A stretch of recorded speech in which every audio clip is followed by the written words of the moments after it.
जय, तुम जानते थे? देखो, मैं इस बारे में और बात नहीं करना चाहता। तुम क्या बात करोगे?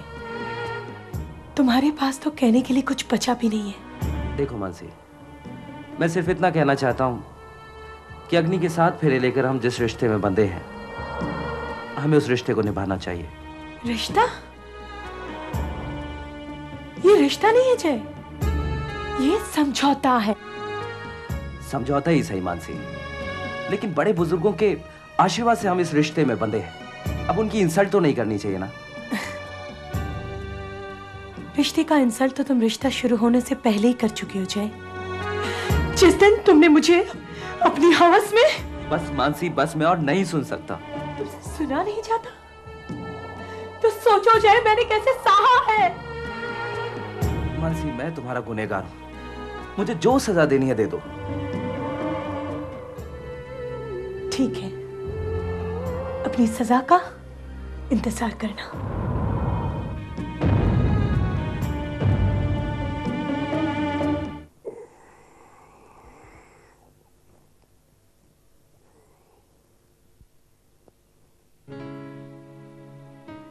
रत्ना,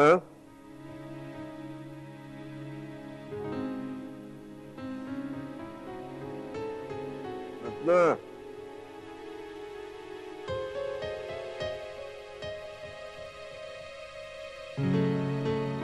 रत्ना,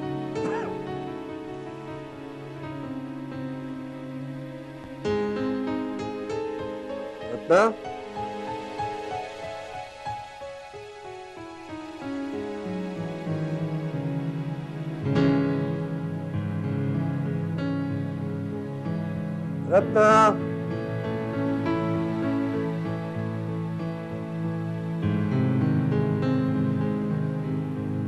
रत्ना,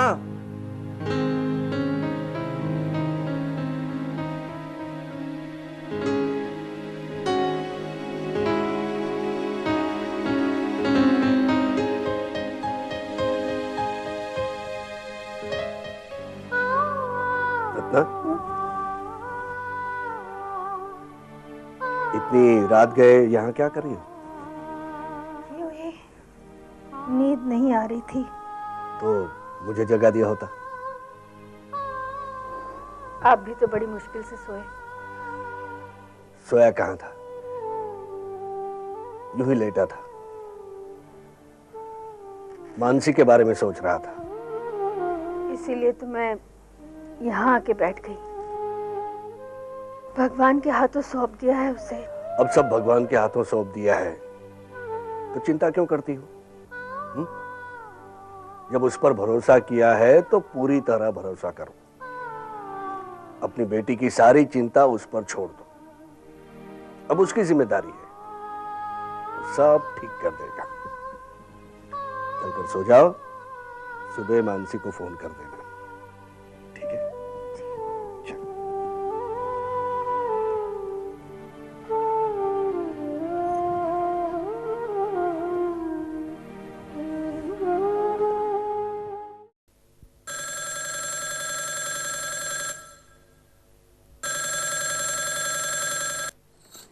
हेलो मानसी, बेटा कैसी है तू?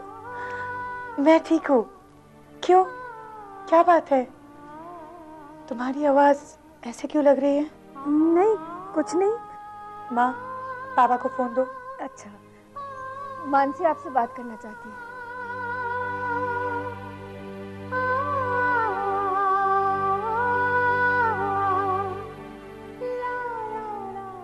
हेलो, हाँ बेटे। नहीं, मम्मी तुम्हारी फिक्र कर रही थी। पापा, माँ को समझाओ कि मेरी इतनी चिंता ना करे। चिंता तो होगी ही। आप लोग इस तरह कमजोर पड़ेंगे तो मेरे लिए यहाँ पर रहना बहुत मुश्किल हो जाएगा, और आप लोग इस तरह से चिंता करते रहेंगे तो मैं भी यहाँ पर आपकी चिंता में अधूरी पड़ जाऊंगी। नहीं नहीं बेटे, तुम कभी अपने आप को अकेले और कमजोर मत समझना। अगर आप मुझे सपोर्ट करना ही चाहते हैं तो मेरी चिंता करना बंद कर दीजिए। मानसी, बेटा तू पराए घर में अकेली है, इसीलिए तेरी चिंता होती है। सब ठीक तो है ना? यही परंपरा चलती आ रही है।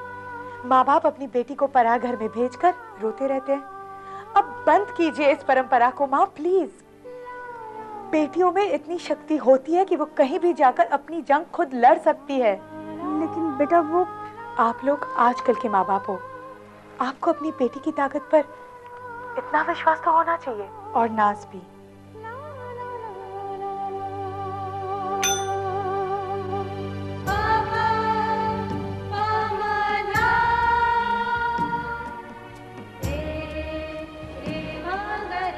लो इसे पहन लो, नहीं तो घर वालों को फिर से कोई गलतफहमी हो जाएगी।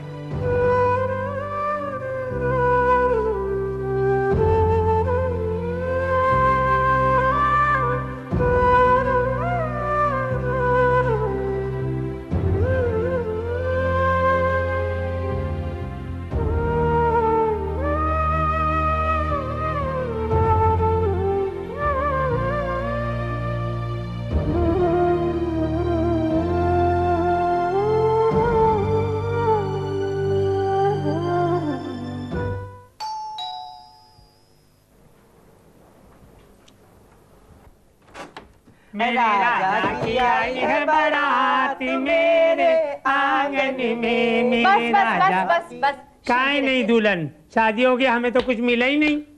हाँ, देती हूँ। राजा की आई है बारात मेरे आंगन में, मेरे राजा आई है बारात मेरे। लीजिए, शांति रखिए, ये लीजिए। पहले दुल्हन को तो बुलाओ, हम सिर्फ पैसा लेने नहीं आए हैं। हम हिजोड़ों की भी कुछ रस्में होती हैं, हम पहले उसकी नजर उतारेंगे, फिर उसे दुआएं देंगे, फिर हम ले जाएंगे। राजा की आई है बारात मेरे आंगन में, राजा की आई है बारात मेरे आंगन में, मैं तो नाचूं हिला के रुमाल मेरे आंगन में। राजा की आई है बारात मेरे आंगन में, राजा की आई है बारात में। सुंदर सी बहू लाई हो, और 501 में भगा रही हो। 5001 लूंगी मैं। अब ज्यादा तमाशा करने की जरूरत नहीं है, ये लो और चलते बनो। मैं तो 5101 लूंगी, उससे कमती नहीं लूंगी। हाँ, चांद जैसी बहू लाई हो, चांद में तो दाग है लेकिन बहू में तो जरा भी दाग नहीं है। राजा की आई है बारात मेरे आंगन में। लोगों को नाराज करना ठीक नहीं है, कहते हैं इनकी बद्दुआ बहुत बुरी होती है। वैसे भी अब किसी की कोई दुआ काम आने वाली नहीं है। ये आप क्या कह रही हैं भाभी? आप लोग 1 मिनट रुकिए। राजा की आई है बारात मेरे आंगन में, मेरे राजा की रुमाल मेरे आंगन में। अभी तो 5001 ही मांगती हूँ, बाकी बच्चा हो जाएगा तो 11000 तैयार रखना, क्योंकि चांद जैसी दुल्हन का बच्चा भी तो चांद जैसे ही होगा। आई है बारात मेरे आंगन में, मैं तो नाचूं हिला के रुमाल मेरे आंगन। भगवान करे तेरी जोड़ी सलामत रहे, आते साल जैसे चांद जैसा बेटा होए।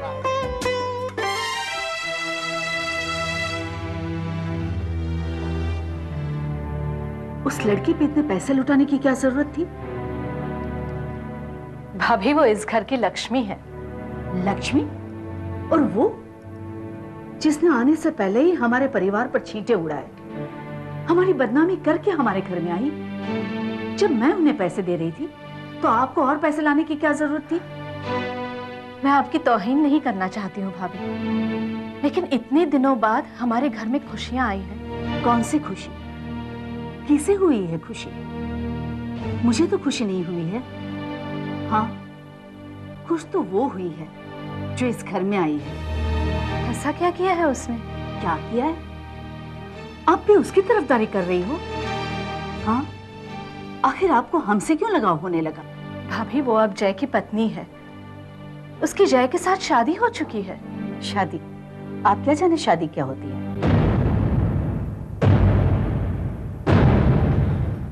बहू,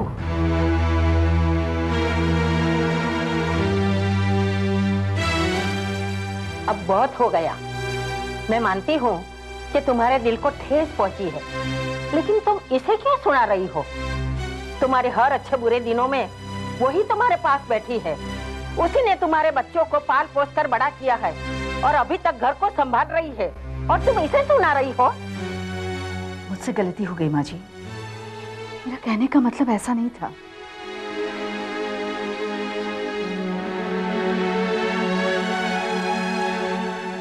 आपका कहना गलत थोड़े ही था। वाकई में मैं क्या समझूंगी शादी क्या होती है। मेरी शादी तो एक दिन भी नहीं टिकी।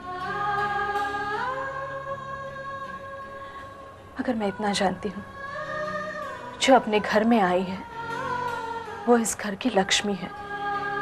इसका अपमान मत करो।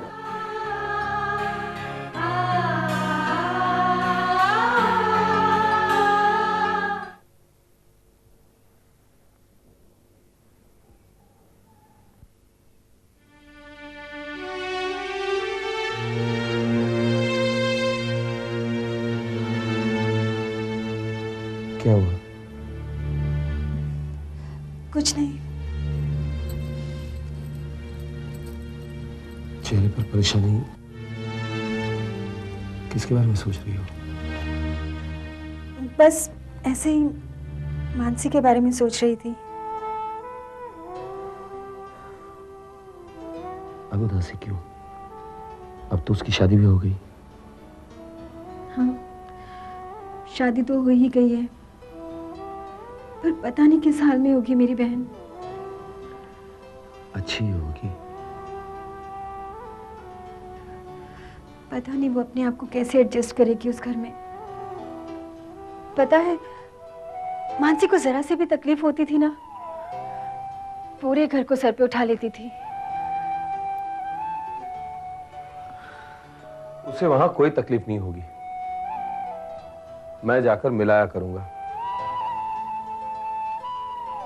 कितकी, मानसी मुझे भी बहुत प्यारी है। हाँ, कुछ देर के लिए न चाहते हुए भी गलतियों का साथ दिया मैंने, पर मानसी की अहमियत मेरी जिंदगी में क्या है ये तुम अच्छी तरह जानती हो।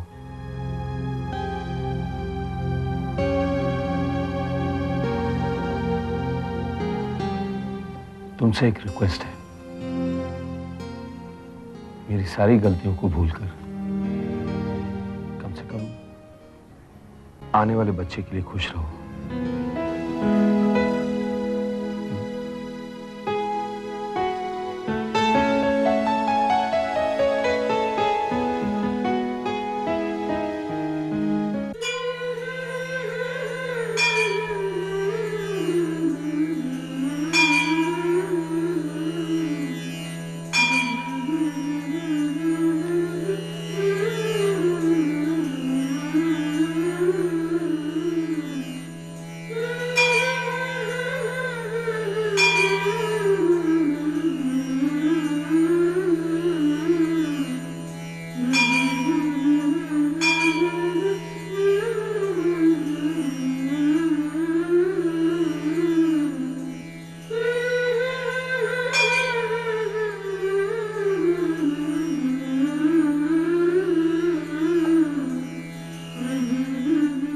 सदा सुखी रहो, जीवेत सरदम सका। सदा सुखी रहो, सदा सुखी रहो। ये फूल तुम दोनों के लिए भगवान का आशीर्वाद है, इसे संभाल के रखना। नीलांब जगश्यामल कोमलांगम सीता समारोहितवाम भागम पाणो महाताय चारुचापम नमामि रामं।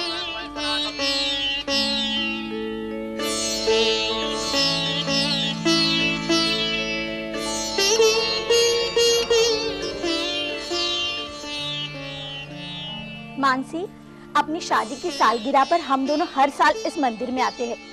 तुम दोनों अगले साल भी आना। तब हम नहीं आएंगे तुम्हारे साथ कबाब में हड्डी बनने के लिए। आप अगले साल की बात कर रही हो? मुझे तो ये भी नहीं पता कि अगले पल क्या होने वाला है। जय, तुम लोग घर चलो, हम अपने दोस्त से मिलकर आते हैं। हाँ? ठीक से जाना।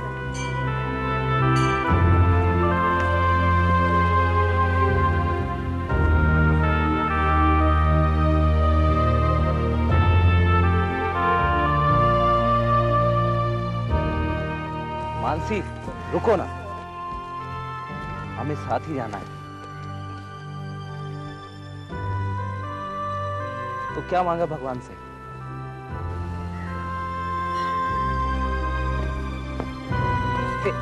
बताओगी नहीं क्या मांगा भगवान से? तुम्हारी बर्बादी।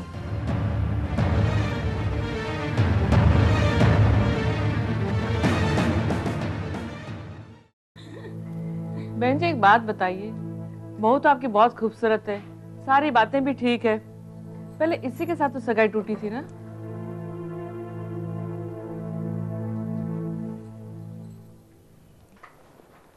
इसके घर वालों ने तो कुछ उल्टी सीधी बातें फैलाई थी मेरी बेटी के बारे में। बाद में समझ में आया कि जैसे अच्छा लड़का तो उन्हें कहीं मिल ही नहीं सकता। और क्या? माँ तू चुप कर। अरे इन लोगों को पता होना ही चाहिए कि सच्ची बात क्या है। इनके संस्कार ही ऐसे हैं, ऐसी उल्टी सीधी बातें करेंगे, ऐसे पाप करेंगे तो भुगतना तो इन्हें ही पड़ेगा। बाद में जब इसके माँ बाप के समझ में आ गया तो आ गए हमारे कदमों में नाक रगड़कर भीख मांगने।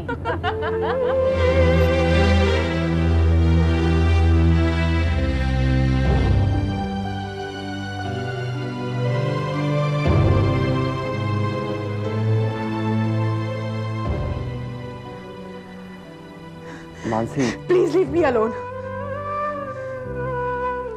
देखो मानसी, वो मेरी माँ है और उन्हें मुझ पर पूरा भरोसा है। तो वो तुम पर भरोसा रखे, मेरे बाबा को क्यों गाली देते हैं? ये जो कुछ भी हो उस पर, उन पर भी तो कुछ छींटे हो। आज तुम्हारे वजह से मेरे माँ बाप को कुसंस्कारी कहा गया। मैं तुम्हें कभी माफ नहीं करूंगी जय। पर इसमें मेरी क्या गलती है?